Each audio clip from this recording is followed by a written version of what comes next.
Here's our next book we're going to read to you because it's hilarious. Norman didn't do it. Yes, he did.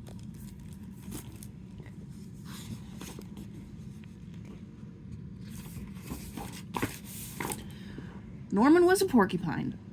Norman's best friend was Mildred. Mildred was a tree. Norman and Mildred did everything together. Strike one. Bounce. Chip, chip. You're right, Mildred. It is a little yellow-bellied sapsucker. I love playing tree together. Yay, you win. Norman was happy with the way things were. Okay, one more chapter, then it's lights out, Mildred. Norman and Mildred, Mildred and Norman. Just the two of them. Until one day, Pop. there was someone else. And who is that? It was another tree. Suddenly, it was no longer just Norman and Mildred. Now it was Norman and Mildred and the other tree. This did not sit well with Norman. Norman began to worry. What if the other tree wanted to be friends with Mildred? What if Mildred liked the other tree? What if Mildred liked the other tree more than she liked Norman? Norman kept a careful eye on the other tree. Whoosh. He watched as Mildred and the other tree grew closer.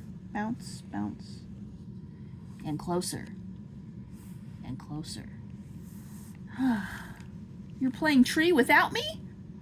Life wasn't the same. Fine, you win. Then it happened. The worst thing possible. Touch.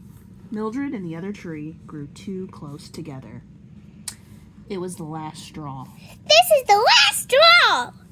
Even though, in this case, there were no straws, just branches.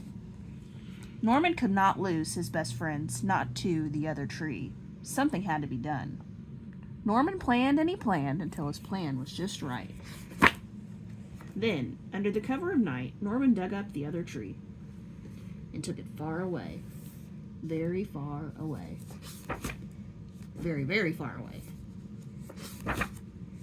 To a place where the other tree would never come between Norman and Mildred ever again.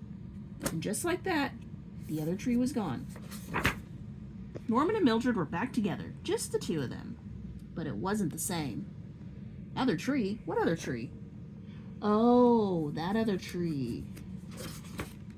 I don't know what happened to the other tree. I didn't do anything. Maybe it went on vacation. Maybe it moved. How should I know? There, Mildred, you still have me. Soon, Norman started to think about Mildred without her new friend. Norman started to think about the other tree, all alone out there. Norman started to think about himself and what he did. What if someone had seen him? Let's think. There was the moon, there were the stars, there was the grass, and the trees. Oh no, the trees! What if they saw me? What if one tree tells another tree, who tells another tree, who tells another tree, who tells Mildred? What am I going to do? What have I done? What if digging up your friend's friend in the middle of the night and taking that friend very, very far away was not the right thing to do? What if it was the wrong thing to do? Stop staring at me, Mildred. Trip, thud. Norman hit rock bottom. I have hit rock bottom. Something had to be done. Norman planned and he planned again. Then he went back to where he had left the other tree to try and undo what he had done. Yes, you're right. I went a little overboard. But in my defense, you were touching branches. Norman knew life was going to be different. Look who's back, Mildred. Pat, pat, pat. Pat, pat, pat, pat. And that was okay.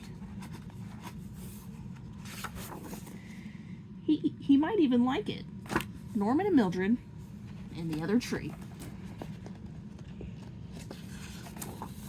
Just the three of them.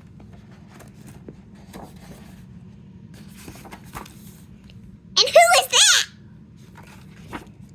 The end. How do I send it? You gotta stop it first. Hit that button. This one? Yeah.